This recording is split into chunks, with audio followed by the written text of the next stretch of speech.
Salam, hər birinizi xoş gördük. Biologiya 2025 DİM test toplusu 2-ci hissə hüceyrənin biokimyası, hüceyrənin qeyri-üzvü və üzvü tərkibi biopolimerlər mövzusu üzrə testimizə qaldığımız yerdən davam edirik. 54-cü testə baxaq. 800 nukleotiddən qurulmuş bir DNT molekulunda 300 adenin nukleotidi varsa, onda bu DNT molekulundakı sitozin və timin nukleotidlərinin cəmi neçə olur?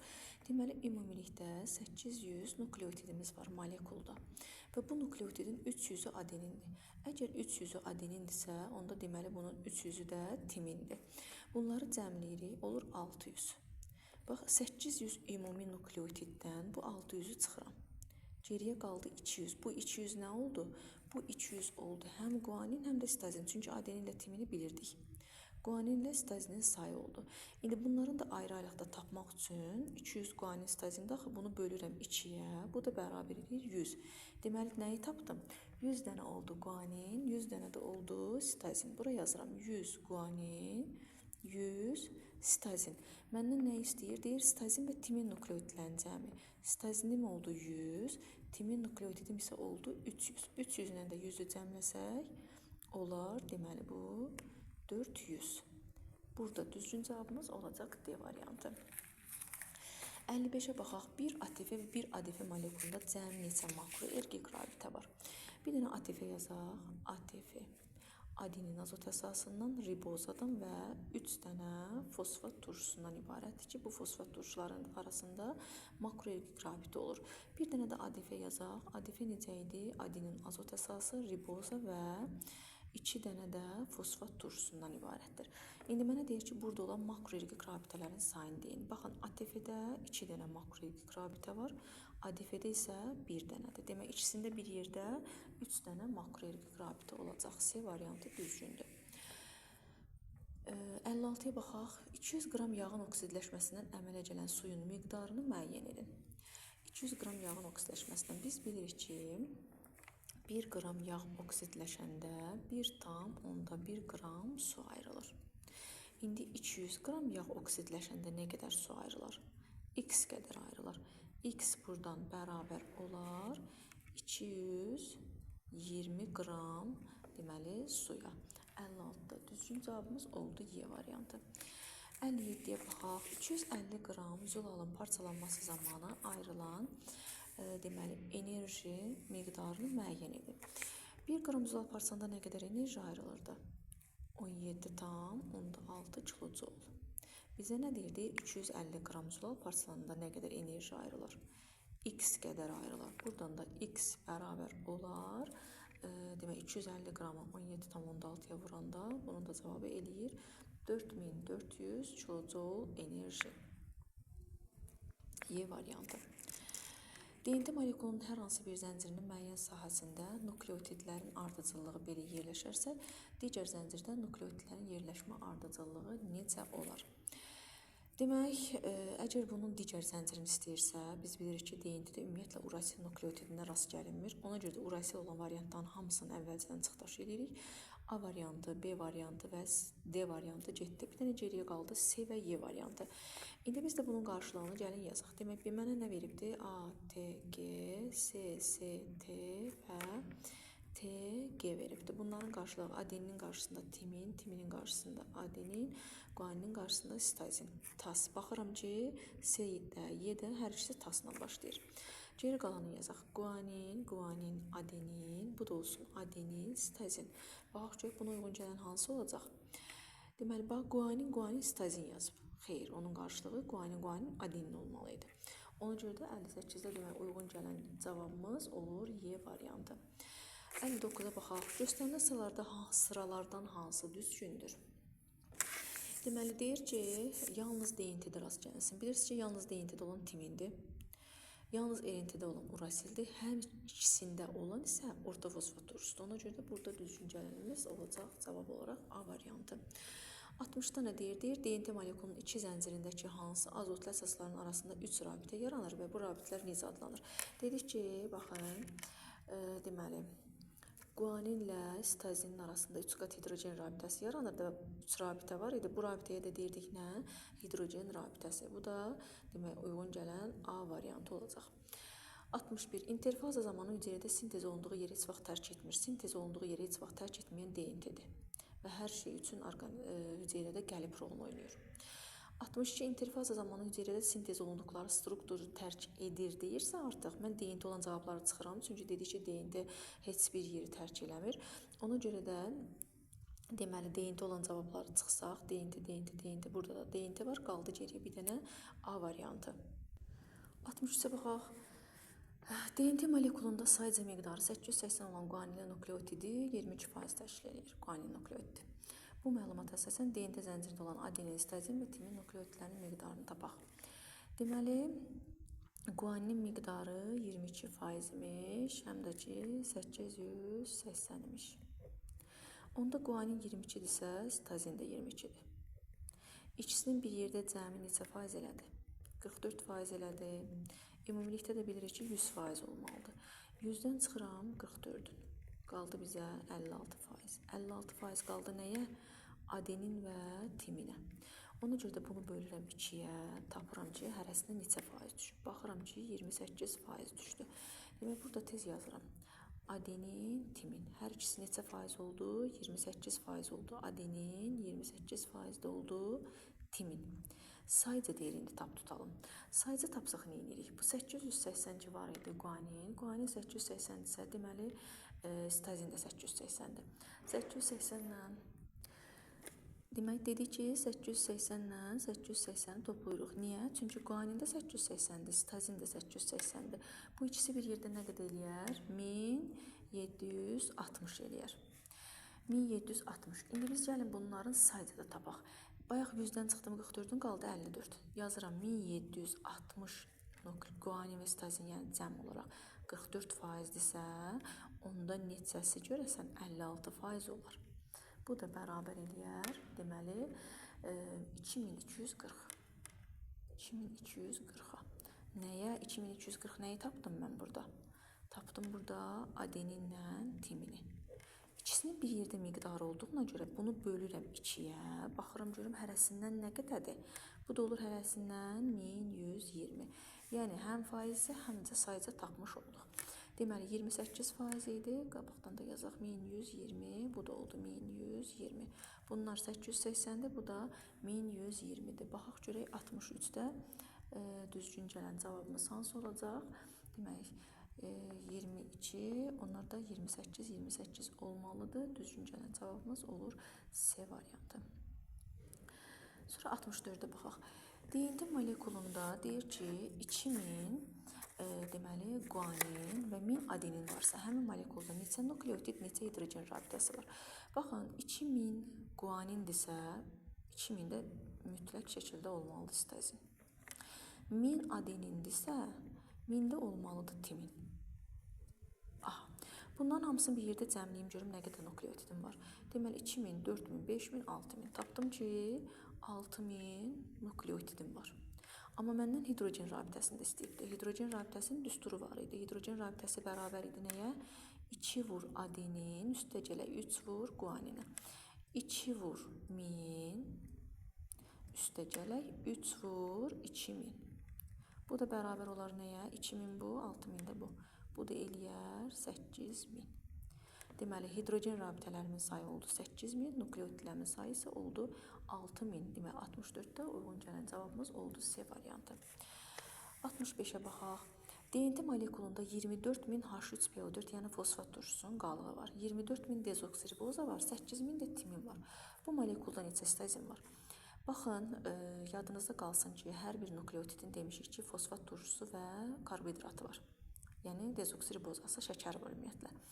Və bunların da sayı nukleotidlərin sayına bərabərdir. Yəni 24000 fosfat turşusu və yaxud da 24000 dezoksiribozam varsa, deməli mənim 24000 nukleotidim var. Və bu nukleotidlərdən də deyir ki, 8000-i timindir. 8000 timindirsə, 8000 adenindir. Bu ikisini birləşdirsəm, yəni cəmləsəm, eləyər 16000. Bu 24000-dən tapdığım timinlə adeninin miqdarını çıxıram ki, baxım görüm sonda guanin ilə sitazinin nə qədər qalır. Bu da olur 8000 guanin və sitazin. İndi məndən ayrı-ayrılıqda istəyibdi, elə deyil. Sitazin istəyibdi. Ona görə 8000-i bölürəm 2-yə. Baxım görüm hələ hərəsindən nə qədər imiş. Baxıram ki, 4000 sitazin imiş, 4000 də guanin. Burada yazaq 4000 sitazin, 4000 də oldu guanin. Məndən nə istəyirdi burada? Deyirdi ki, neçə sitazin olar. Deməli, sitazinin də miqdarını tapdım ki, 4000 olar. Burada düzgün cavabımız uyğun gəldi Y variantı. Sonra 66-ya baxaq. 42000 nukleotiddən ibarət DNT molekulunda nukleotidlərin sayıca 7-də 2-si adenindir. Deməli, gəlin birinci 42000-in 7-də 2-sini tapaq. 42000-in 7-də 2-sini necə tapmalıyam? 7-də 2-sini heç nə. 42000-i vurub 2-yə, bölməliyəm 7-yə. Bu da bərabər eləyər nəyə? Bunları ixtisar eləsəm, 1, bu da düşər 6. 6000-i də 2-yə vuraram, eləyərəm 12000. 12000 elədi. Demək, indi biz nəyi tapırıq? Deyir ki, bu DNT-də guaninin miqdarını tapın. 12000 oldu nə?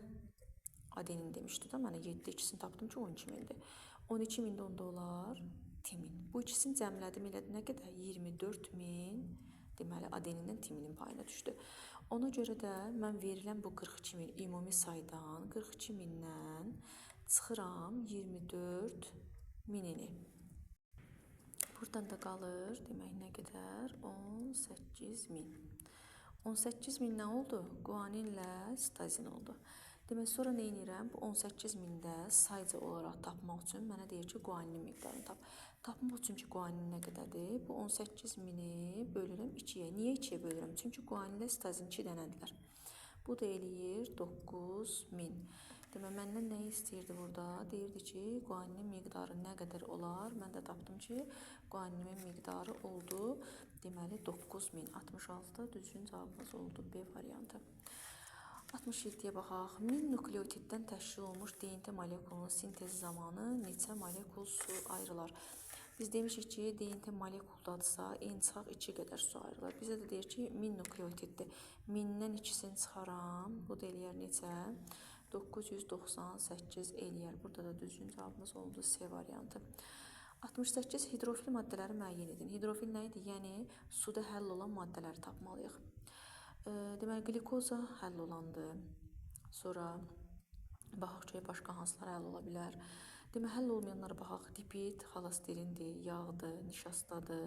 Bunlar suda həll olmur. Geriyə qalan nə varsa suda həll olacaq. Bu da baxaq hansılar olacaq. Glikoza, fruktoza qaldı, qələvilər həll olandı. Onsuz da pentoza, monosaxaridlərə aid də həll olur, xoreytüzə həll olur. Oradan da düzgün gələn cavabımız oldu Y variantı. 69-a baxaq. ATF DNT-nin adenin nukleotidindən nəyinə fərqlənirdi?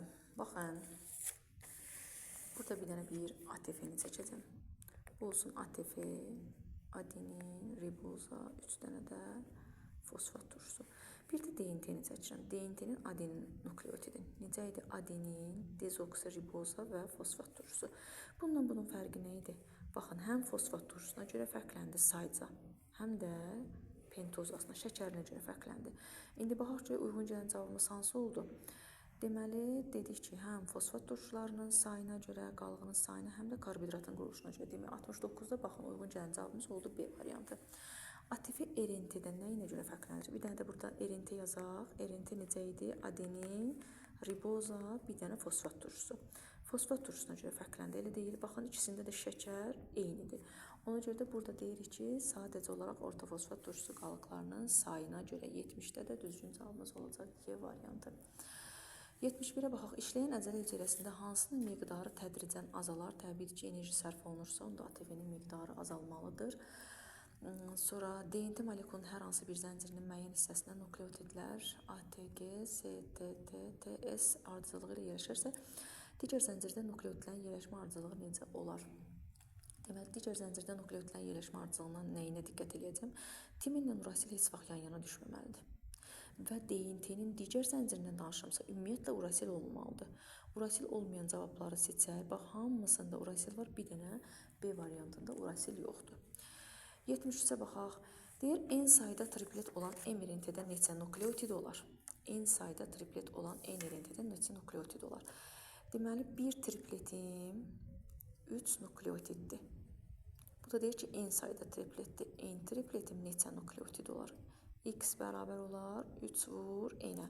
Burada da düzgün gəldi, demək B variantı. 74-də nə deyir? Deyir, N sayda nukleotid olan M elentində neçə triplet olar? İndi bunun tərsini soruşur.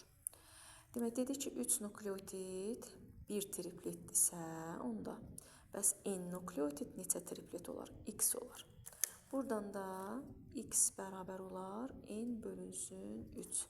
Düzgün gələn cavabımız olar B variantı. 75-də nə deyir? RNT molekulunun hər hansı bir səbəbdən parçalanması nəticəsində aşağıda göstərilənlərdən hansı əmələ gəlməz? O dəqiqə birbaşa götürürəm dezoksiribozanı. Niyə? Dezoksiriboza çünki DNT-nin tərkibindədir. Bu parçalansa heç vaxt bunu yarada bilməz. 76-da DNT molekulunun hər hansı bir səbəbdən parçalanması nəticəsində aşağıda göstərilənlərdən hansı əmələ gəlməz? Burada da DNT dediyinə görə ribozanı götürürüm. Çünki riboza dedik ki, RNT-nin tərkibində olur. 77-yə baxaq. ATF, DNT və RNT molekullarında eyni olan aşağıdakılardan hansıdır? Baxın, hər ikisində adenin var idi. Fosfat turşusunun sayı fərqli idi. Şəkərlərin də sayı birində dezoksiriboza idi, ikisində isə riboza idi. Demək, bunlar bir-birinə nəyə görə oxşadılar? Yalnız adenin azot əsasının quruluşuna görə, əsaslarının quruluşuna, nukleotidin quruluşuna görə yox. Çünki nukleotidin quruluşu deyəndə nukleotid 3 hissədən ibarətdir. Azot əsasından, şəkərdən və fosfat turşusundan. Bizə isə yalnız azot əsası adeninə görə oxşayırlar. Ona görə də düzgün cavabımız olacaq A variantı. 78-ə baxaq, deyir, X-i müəyyən edin. Urasildirsə, burada şəkər nə olacaq? Riboza, C variantı. Sonra 79-a baxaq, deyir ki, X-i müəyyən edin. Timin orta fosfat turşusu, bu da timindirsə, demək, DNT-yə daxildir. DNT-də şəkər, dezoksiribozadır. Burada da oldu C variantı. 80-ə baxaq. Nuklein turşusu zəncirində nukleotidlərin hansı ardıcıllığı ola bilməz? Bayaq, yəni bundan əvvəlki bir testdə izah elədim. Dedim ki, urasillə timin heç vaxt yanaşı düşə bilməz. Ona görə də baxaq, harda urasillə timini yanaşı gördüksə, o variantı götürəcəyik. Demək, baxın D variantına, bax, timin də var, urasil də var. Ona görə də D variantını biz götürməyəcəyik. 81-də nə deyir? Nuklein turşusu zəncirində nukleotidlərin hansı ardıcıllığı ola bilər? İndi də ola bilər soruşur. Bax, A variantı olanmaz. Urasil var, timin var, getdik. B variantı, urasil var, timin var, olmaz. C variantında yoxdur, olar. D variantında hər ikisi var, olmaz. Y variantında yenə də urasil, timin var, olmaz. Demək, düzgün gələn cavabımız hansı oldu? Burada da oldu C variantı. Əgər ATF molekulundan 2 orta fosfat turşusu qalığı ayrılsaydı, onda hansı polimerin monomeri ola bilərdi? Deməli, biz ATF-nin bayaq çəkdik. Burada çəkmişəm, qalıqdır. Deyir ki, 2 orta fosfat turşusu qalığın çıxsın. Bax, 2 dənə fosfat turşusu qalığın çıxdım. Nəyə oxşayacaq? Adenini var, ribozası var, fosfat turşusu var. Baxın, RNT-yə adenini var, ribozası var, fosfat turşusu var. Deməli, nəyə oxşayacaq? RNT-yə. Deyir ki, 83-də, əgər RNT-nin adenini nukleotidində 2 orta fosfat turşusu qalığı birləşsəydi, bu nukleotid nəyə? İndi də RNT-ni deyir. Deyir ki, RNT-yə 2 dənə də fosfat turşusu birləşdirsəm, nəyə oxşayacaq? Nəyə dönəcək? ATF-yə. Burada da oldu cavabımız demək ATF. 84-də baxaq, hansı azotlu əsasların molekul kütlələrinin cəmi digərlərinin cəmindən daha çoxdur? Deməli, biz bayaq dedik ki, adenin və guanin bir-birinə bərabərdir, ölçü və kütləcə. Bunlar da timin, sitazin və urasildən böyükdür. İndi adeninlə guanin olmadığına görə cavabda, məsələn, timin, sitazin, urasil bərabərliyini götürə bilərik. Amma hal-hazırda bizə veriləndə, səhv etmirəmsə, adeninlə guanini veriblər. Ona görə də 84-də düzgün cavabımız olur Y variantı.